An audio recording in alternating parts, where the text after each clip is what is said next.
Remaja, remaji, pemuda-pemudi di dalam Tuhan Yesus Kristus yang saya kasihi, selamat malam. Mari kita membuka Alkitab dari 2 Timotius pasal 1 ayat 5. 2 Timotius pasal 1 ayat 5.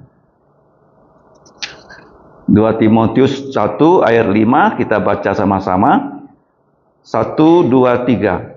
Sebab aku teringat akan imanmu yang tulus ikhlas, yaitu iman yang pertama-tama hidup di dalam nenekmu Lois dan di dalam ibumu Eunike, dan yang aku yakin hidup juga di dalam dirimu. Berikutnya kita membaca 2 Timotius pasal 3 ayat 10 sampai 17 secara bersama-sama. Di sana ada Alkitab, boleh diambilkan tuh untuk Kristin ya. 2 Timotius pasal 3 ayat 10 sampai 17. 2 Timotius pasal yang ketiga, 2 Timotius 3.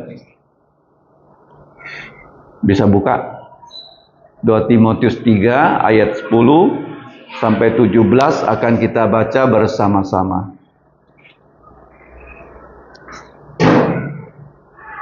Bisa buka?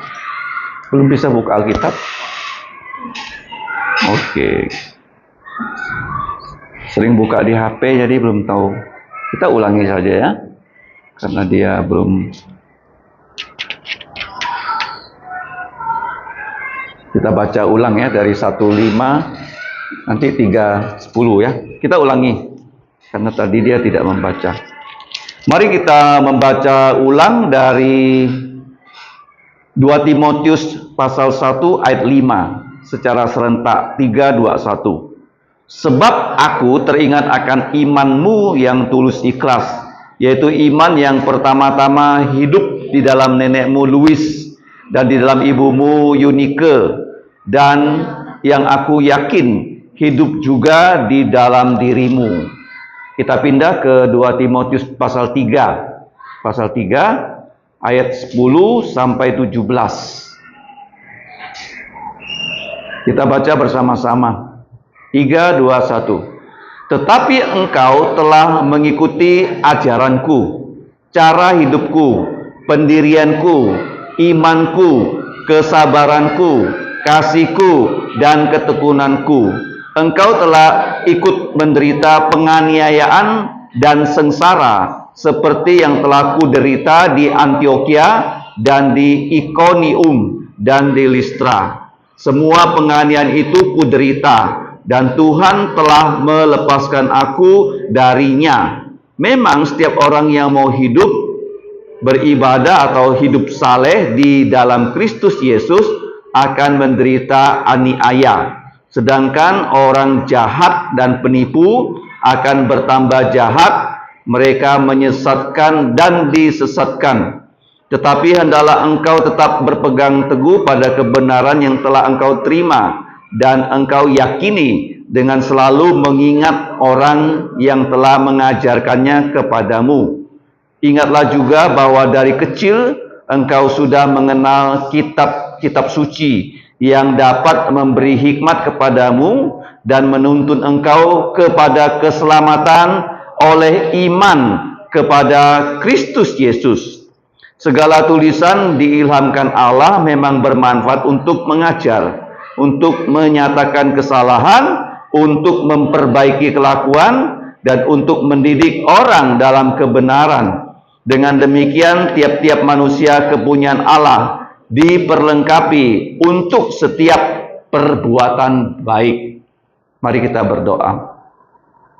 Bapa kami di surga, kami sungguh berterima kasih untuk kitab-kitab suci, 66 kitab di dalam perjanjian lama dan perjanjian baru yang Engkau telah berikan kepada manusia, sehingga melaluinya kami dituntun untuk percaya pada Tuhan Yesus. Kami menyerahkan waktu kami untuk belajar firman-Mu. Kami orang berdosa, kami orang penuh dengan kelemahan, tetapi firman-Mu sempurna. Karena itu berbelas kasihanlah pada kami, ampuni dosa kami dengan darah Tuhan Yesus. Sucikanlah kami dari semua dosa-dosa kami, dan kami mohon Roh-Mu yang kudus menolong kami untuk belajar firman-Mu, supaya kami mengerti, menyimpannya, melakukannya, dan memberitakannya. Demikianlah doa kami, dalam nama Tuhan Yesus kami berdoa dan berterima kasih. Amin.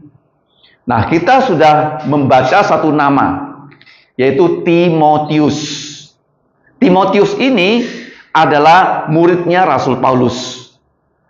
Timotius punya arti, nama-nama kita punya arti. Ya, nama-nama manusia punya arti. Timo, apa arti Timo? Timo artinya hormat. Hormat. Paham? Tius, Allah. Jadi Timotius apa artinya? Hormat Allah. Jangan lupa ya, kalau kita ditanya apa arti nama Timotius, artinya apa? Hormat kepada Allah. Nah, kita membaca Timotius ini, dia punya latar belakang yang unik. Kenapa unik? Karena ayahnya itu kulit putih. Ayahnya apa? Kulit putih. Mamanya orang Asia, orang Yahudi. Jadi dia campuran. Karena dia ada keturunan Yahudi, mamanya bernama Yunis atau Yunike. Apa arti Yunike? Yunis itu Nike. Ada tahu sepatu Nike?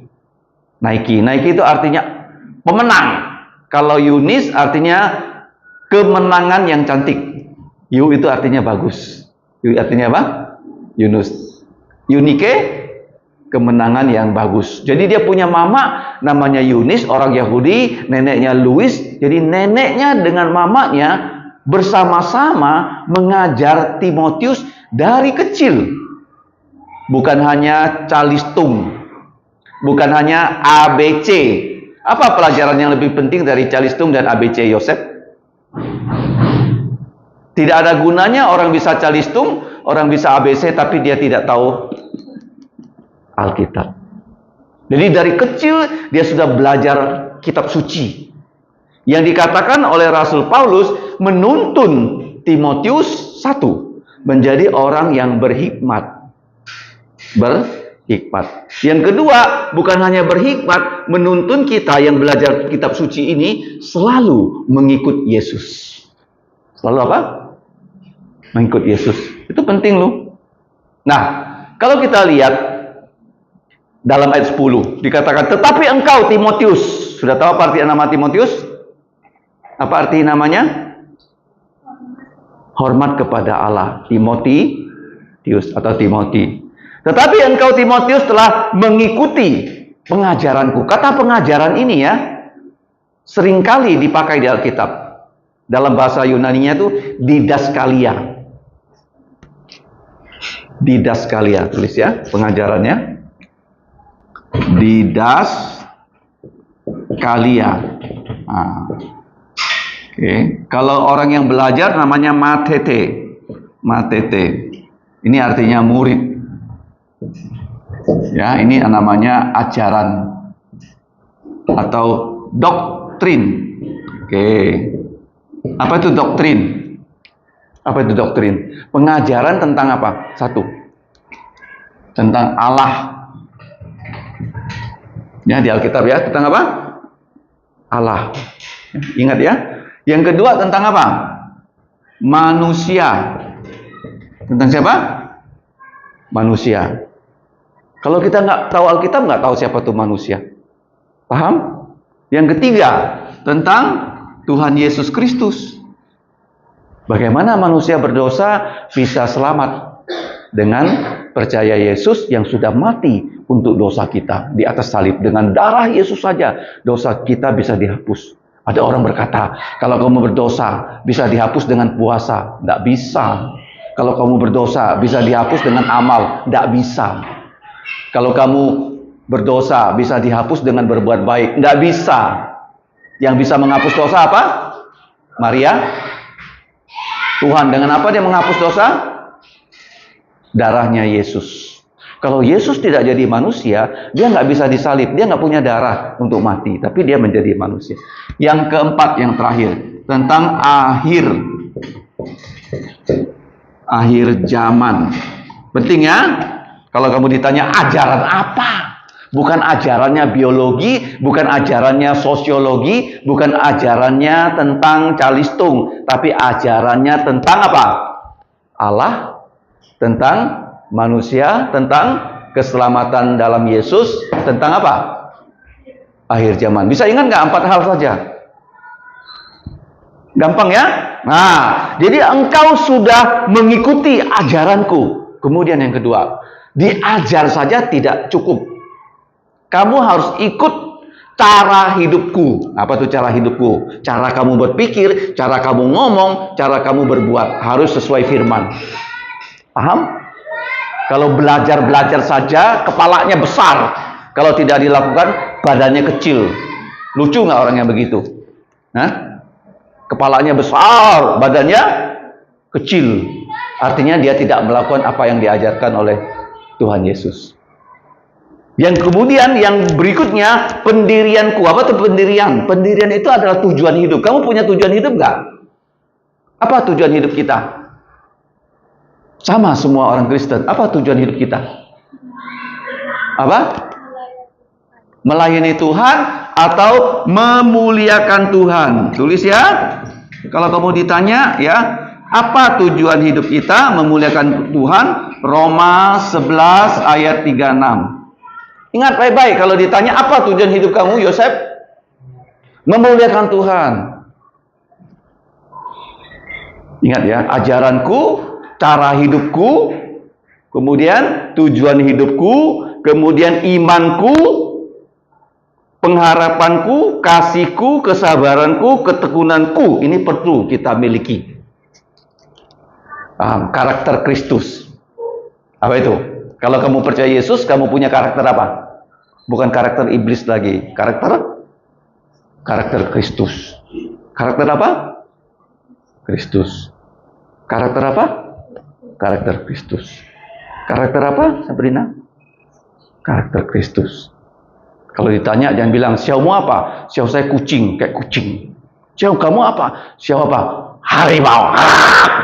Bukan. Siau kamu apa? Kristus atau domba, apa? Dombanya Tuhan Yesus. Tuhan Yesus gembala kita. Kemudian dikatakan, engkau telah ikut menderita. Ini yang penting ya. Orang Kristen banyak nggak ngerti loh. Ada gereja mengajarkan, kalau kamu jadi Kristen, kamu pasti kaya loh.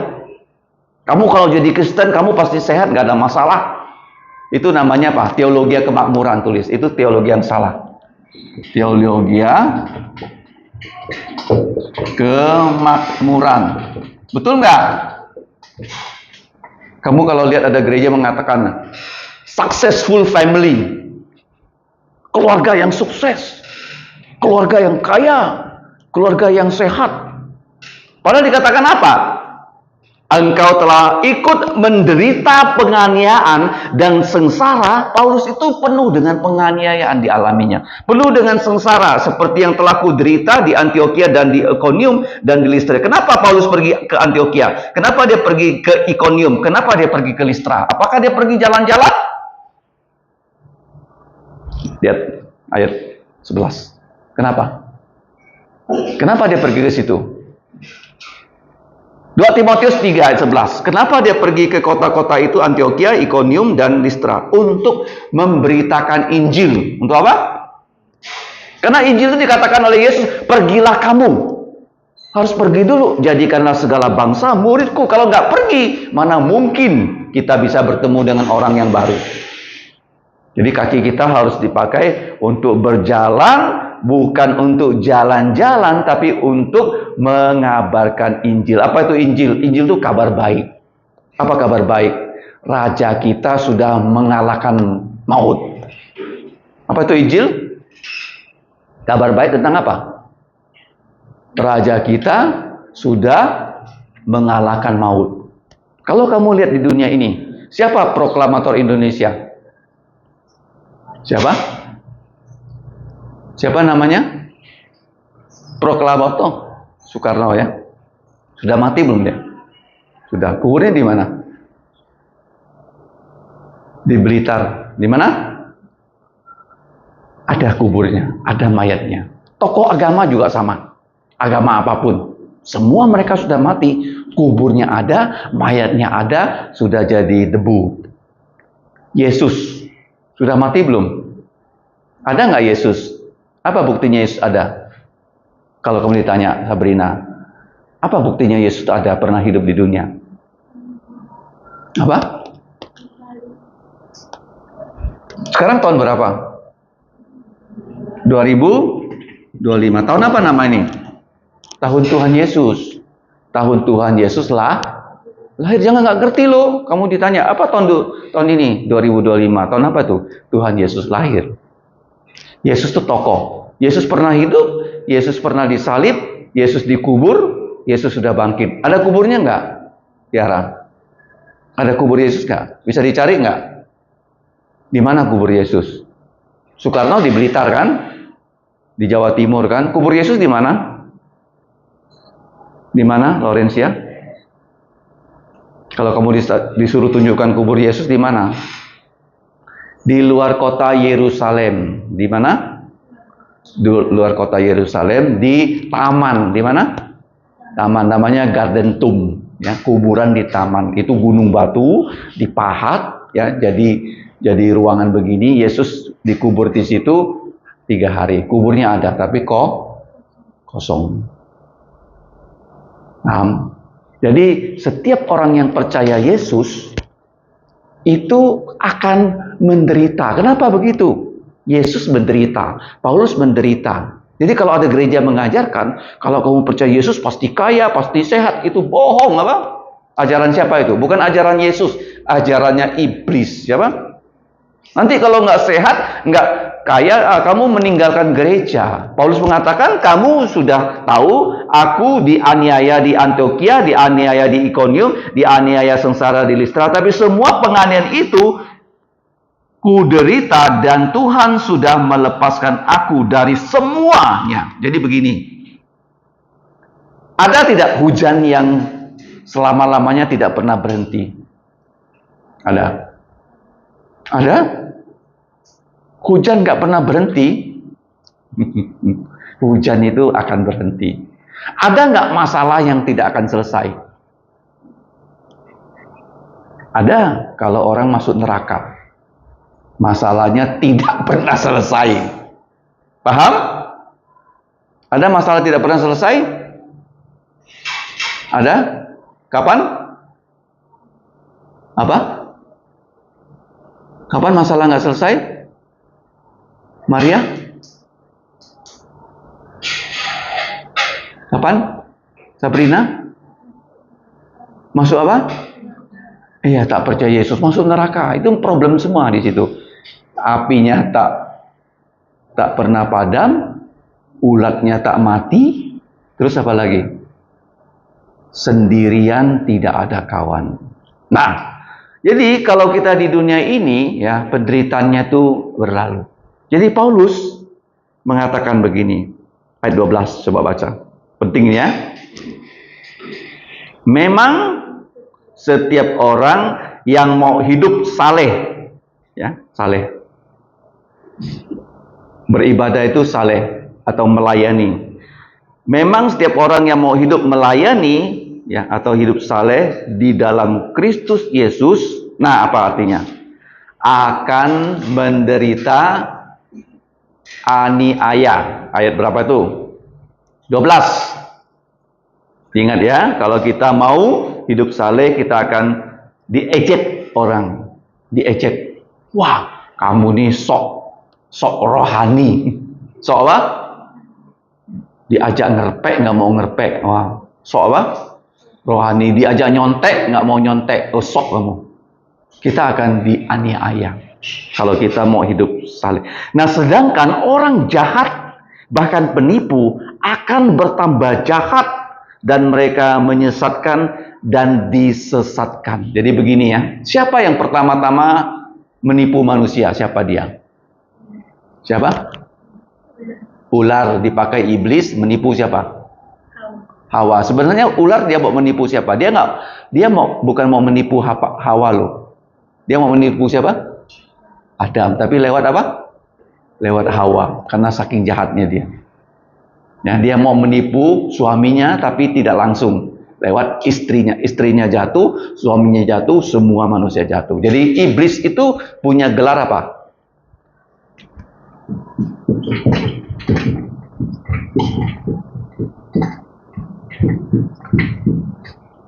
Oke.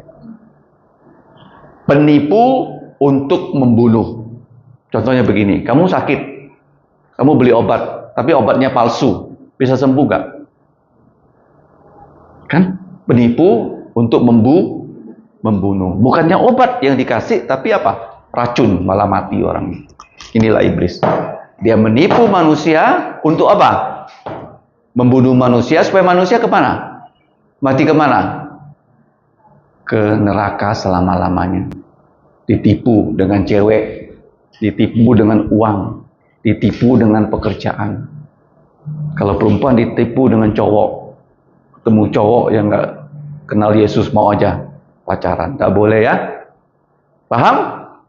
Harus punya kawan yang mengenal Tuhan Yesus. Nah, kemudian dikatakan tetapi, nah ini bedanya ya, ada kata tetapi, tolong digarisbawahi. Kalau tetapi itu berubah. Berubah apa? Berubah arah. Ada kata apa? Tetapi. Contohnya begini. Contohnya ya. Carita. Ya. Orangnya suka senyum. Ya, umpama ya. Tetapi Yosef orangnya bagaimana? Tidak suka senyum. Diperbandingkan terbalik. Ada kata apa? Tetapi hendaklah engkau tetap berpegang pada kebenaran yang telah engkau terima dan engkau yakini, dengan selalu mengingat orang yang telah mengajarkannya kepada kamu. Ini penting sekali loh. Kamu kenapa belajar Alkitab? Kenapa? Selain kamu paham Alkitab, ingat baik-baik ya. Di rumah punya adik enggak? Ajarkan dia. Di rumah punya adik enggak?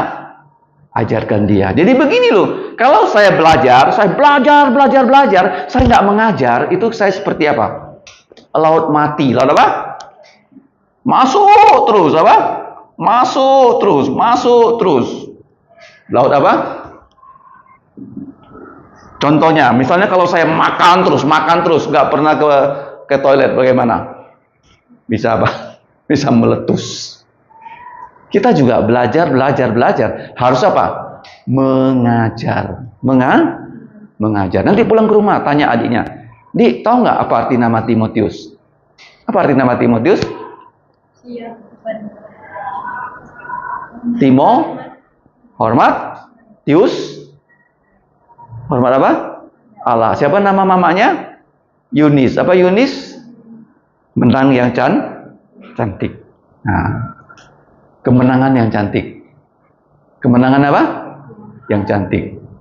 Jadi dia belajar kitab suci dari Yunis, dari nenek, kemudian berjumpa Paulus. Wah, guru lebih hebat lagi. Ya, kalau kamu belajar, kamu akan semakin ya diberi kesempatan ya belajar firman. Nah, ayat 15. Ingatlah juga bahwa kamu dari kecil. Nah, sekarang ingat baik-baik. Kamu dari remaja, kamu dari sekolah minggu, belajar apa? Sudah mengenal kitab-kitab suci. Ya, kitab-kitab apa? Suci. Kenapa disebut kitab-kitab suci? Saya tanya kalian. Kenapa? Kenapa disebut kitab-kitab suci? Kenapa suci? Suci itu artinya murni, apa? Murni. Artinya tidak ada yang kotor. Yang kedua, kitab itu tidak ada salah sama sekali. Satu apa? Kitab itu apa? Tidak ada salah. Oke. Yang kedua, kitab itu sempurna. Kitab itu apalagi? Murni. Ya, murni. Tidak ada campuran. Kitab-kitab suci. Mulai dari kitab Kejadian sampai Wahyu. Berapa kitab? 66 kitab. Semuanya tidak ada salahnya. Tidak pernah, ada salahnya. Ganti edisi. Tidak ada. Kenapa? Karena Allah itu firman-Nya sempurna. Allah nggak pernah salah ngomong. Salah ngomong. Dia panggil dia, Lorencia, Lorencia. Aku namanya bukan Lorencia. Tiara, Tiara. Aku namanya bukan Tiara. Allah nggak pernah salah. Tidak pernah apa? Salah. Firman-Nya apa? Tidak pernah salah dalam bahasa asli. Dalam apa? Ingat Pak ya? Dalam apa? Bahasa asli, bahasa apa itu? Ibrani dan bahasa Aram itu perjanjian lama. Kemudian Yunani itu perjanjian baru. Oke. Ingat ya? Dalam bahasa apa? Asli yang ditulis oleh nabi, yang ditulis oleh rasul. Tidak ada kesalahan. Makanya disebut kitab-kitab suci. Disebut apa? Kitab-kitab. Kenapa suci? Tidak ada kesalahan sedikit pun. Jadi bagaimana Allah memberikan kitab suci? Ini bukan kitab suci ini tiba-tiba diturunkan dari langit ini. Pop, turun begini ya. Betul nggak? Loh, Sep. Betul tidak? Tiba-tiba turun dari langit. Hah? Betul? Enggak. Kapan? Siapa yang pertama menulis kitab suci? Orang itu namanya Musa. Siapa? Musa. Musa mulai menulis Kejadian, Keluaran, Imamat, Bilangan, Ulangan, 5 kitab Musa. Kemudian Yosua. Terus bergerak. Ya sampai terakhir Malaki. Perjanjian baru siapa? Matius, Markus, Lukas, Yohanes, Rasul Paulus, Petrus. Siapa lagi? Yakobus, Yudas. Semua mereka dipakai untuk menulis kitab suci. Karena apa? Nanti kamu lihat di ayat yang ke-16. Nah, mengenal kitab suci yang dapat memberikan kamu hikmat. Mau hikmat nggak? Bagaimana supaya kamu tambah pandai? Buku apa yang paling susah dibaca? Kalau kamu bisa baca, bisa ngerti. Buku yang lain itu gampang. Buku apa? Nih. Buku yang paling susah difahami namanya Alkitab. Kalau kamu baca Alkitab, Roh Kudus nggak kasih tahu kamu artinya, kamu nggak akan tahu. Paham? Jadi kalau buku yang paling susah dimengerti, kamu sudah bisa mengerti, maka kamu menjadi orang yang apa? Punya hikmat. Mau punya hikmat? Mau? Caranya? Membaca Alkitab. Tiap hari harus dibaca loh. Jangan sampai tidak membaca apa? Alkitab tiap hari harus dibaca. Memberikan hikmat kepadamu, bahkan menuntut engkau. Nah, kata dan ini bisa diterjemahkan bukan dan saja, bahkan. Tolong ditulis ya, bahkan. Memberikan engkau hikmat, bahkan menuntun engkau kepada keselamatan. Nah, keselamatan kita orang Kristen itu beda. Agama lain itu keselamatan begini. Saya kasih kamu A, B, C, D. Kamu lakukan. Kamu berdoa, kamu berpuasa, kamu beramal, dan seterusnya. Mudah-mudahan kamu masuk surga. Itu agama lain. Paham? Agama apa? Semua agama. Kamu lakukan A, B, C, D, E, F, G. Mudah-mudahan masuk surga. Kalau agama Kristen bagaimana? Perlu nggak kita melakukan sesuatu supaya kita diselamatkan? Kamu lihat kata apa di situ? Ada kata yang namanya iman. Apa itu iman? Apa itu iman? Iman itu pemberian Tuhan. Tuhan beri kita. Kita terima. Dengan apa? Percaya. Apa? Kamu percaya apa?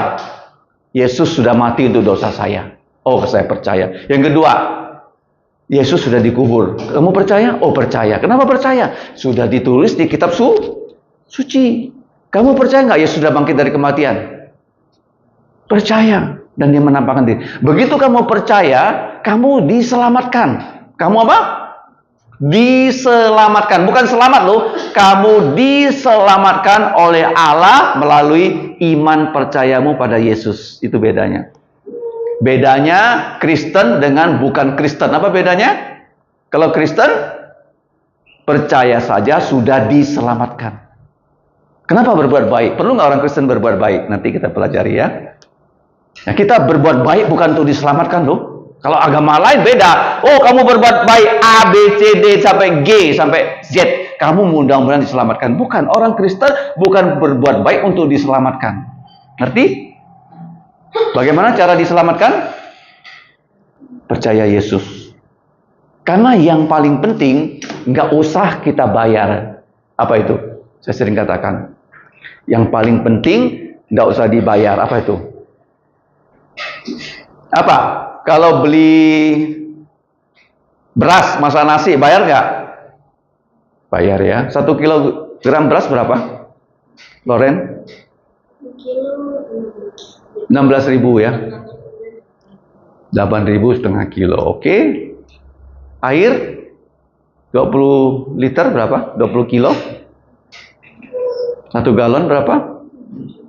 7.000. Murah mana air dengan beras? Air lebih murah. Oh, pertanyaan saya. Betul ya, air lebih murah daripada beras. Oke, betul. Penting mana air dengan nasi? Air. Kalau nggak minum air, bisa mati berapa hari? Kalau orang muntaber gitu, dia nggak diinfus, 3-4 hari bisa mati loh. Karena dia muntaber, kehilangan cairan. Kalau nggak makan, berapa lama? Tapi masih isi air dengan infus. Ada satu pemuda di sini namanya Samuel, Niki Samuel, bapaknya belum percaya Yesus, pernah dioperasi, ususnya dipotong, disambung. Kenapa? Karena ususnya ada tumor, dia apa? Dipotong, disambung. Di rumah sakit dirawat 1 bulan lebih, nggak makan, nggak boleh makan, tapi infus. Bisa hidup nggak? Bisa. Oke, air kalau tidak diinfus, waktu orang terserang muntaber akan mati dalam 3-4 hari. Air lebih penting daripada nasi. Sekarang apa yang lebih penting daripada nasi dan air? Tiara, nggak perlu beli. Sabrina, Maria, apa? Nafas, bagus, masih ingat ya, nafas. Tidak perlu beli, terima saja. Demikian juga ini, iman. Iman itu timbul dari mendengarkan firman. Mendengarkan apa? Mendengarkan apa? Firman. Firman itu kata-kata Allah. Jadi Timotius ini, karena dia dari kecil sudah belajar kitab suci, dia mempunyai hikmat, bahkan dituntun, ya, dapat diselamatkan melalui iman kepada Yesus Kristus. Dan yang terakhir, dua ayat ini. Segala tulisan, ya, kata yang itu nggak usah dipakai karena terjemahannya tidak benar. Segala tulisan diilhamkan Allah. Apa itu artinya diilhamkan? Diilhamkan itu dihembuskan oleh Roh Kudus, ya. Ilham itu apa? Dihembuskan, ya, oleh Roh Kudus. Ingat baik-baik, apa itu ilham? Jadi Roh Kudus tuh menghembuskan firman-Nya kepada nabi, kepada para rasulnya Yesus, sehingga waktu mereka menulis, walaupun manusia yang menulis, tidak ada cacatnya, tidak ada celahnya. Contohnya seperti apa? Maria orang berdosa bukan? Yesus di dalam kandungan Maria berdosa tidak? Tidak, ya. Jadi begini juga, manusia berdosa bisa dipimpin Roh Kudus menulis firman Tuhan yang tidak ada salahnya. Ya, segala tulisan diilhamkan Allah. Nah, ini kamu lihat ya, ada beberapa kegunaannya. Satu apa? Coba kasih tahu saya. Untuk apa? Untuk apa? Coba baca ayat 16. Segala tulisan diilhamkan oleh Allah memang bermanfaat untuk apa? Mengajar. Doktrin. Ada berapa doktrin? Masih ingat? Tentang Allah, tentang manusia, tentang Yesus, tentang akhir zaman. Yang kedua, apa tujuannya?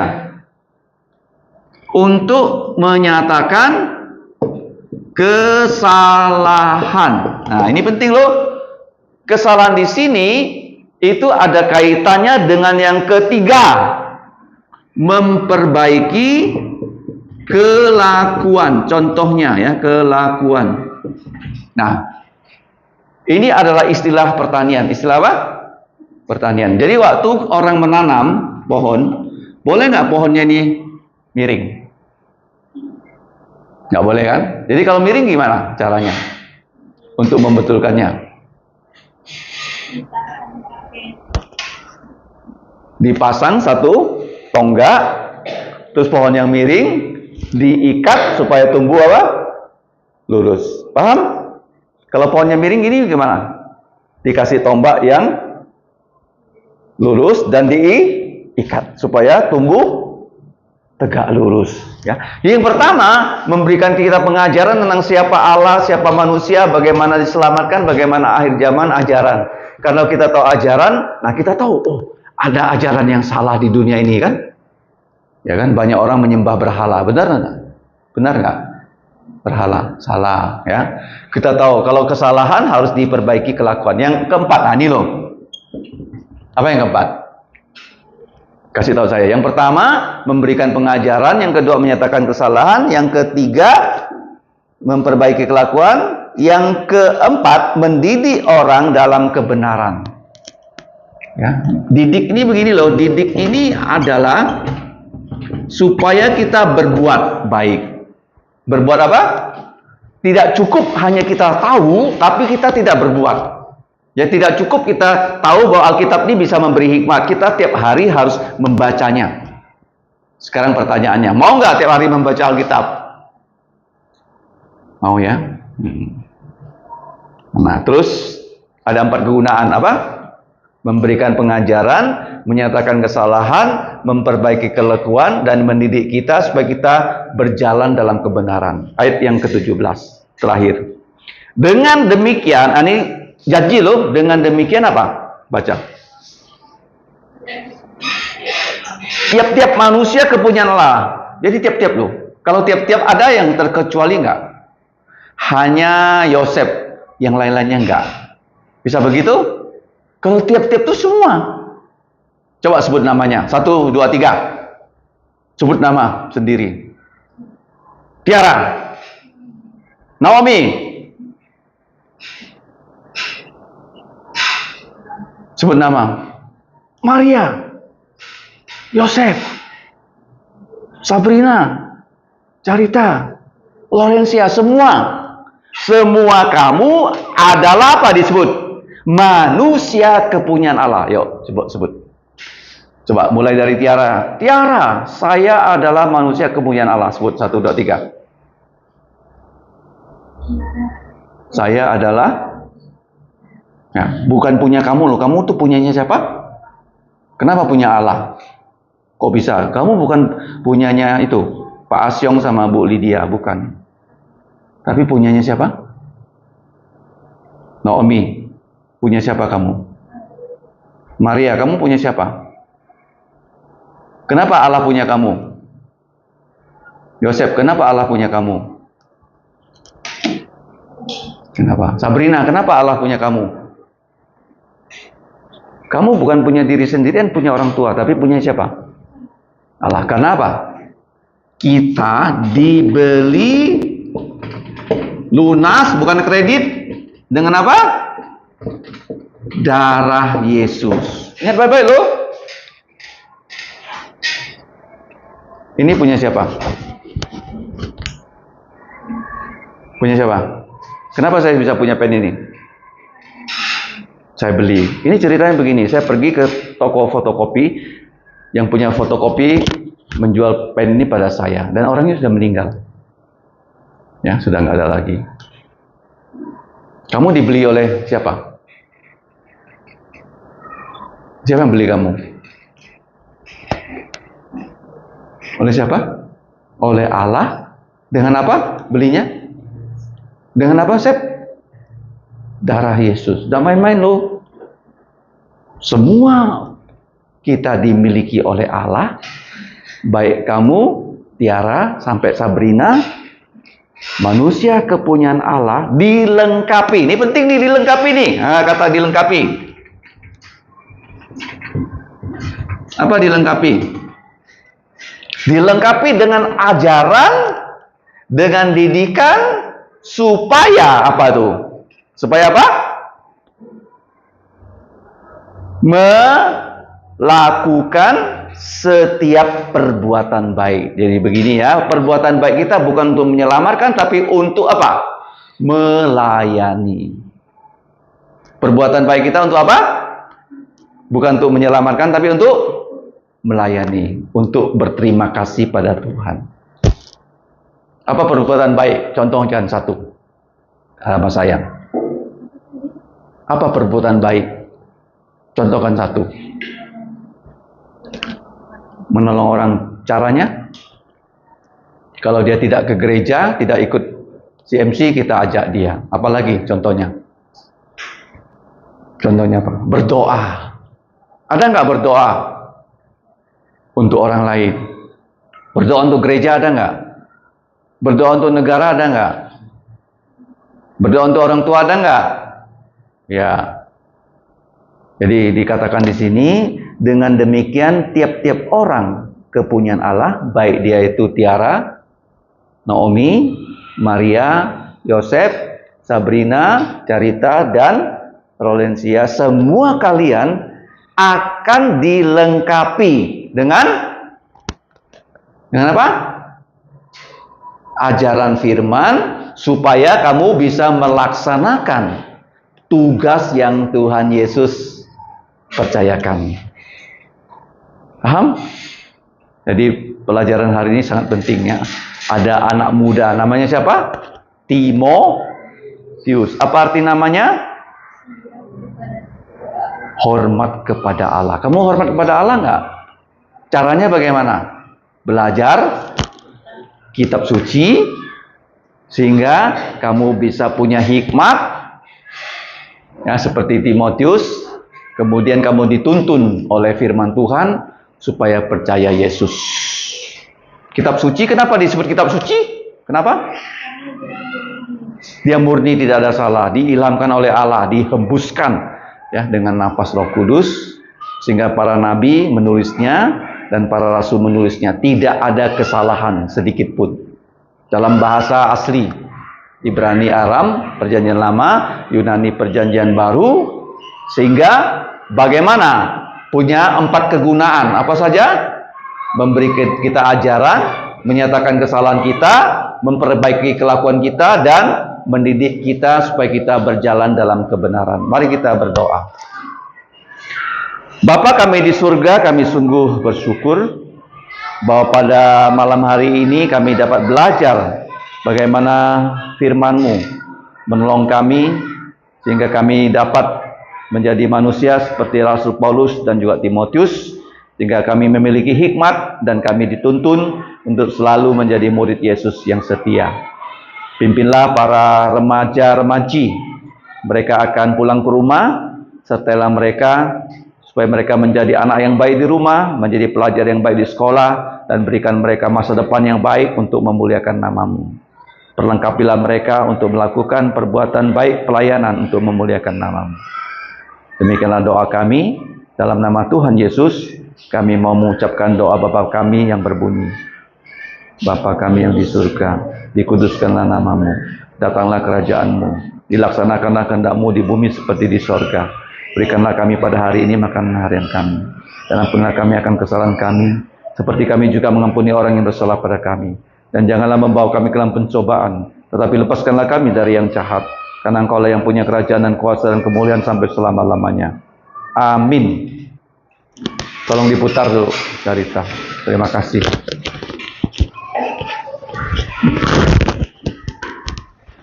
Asli.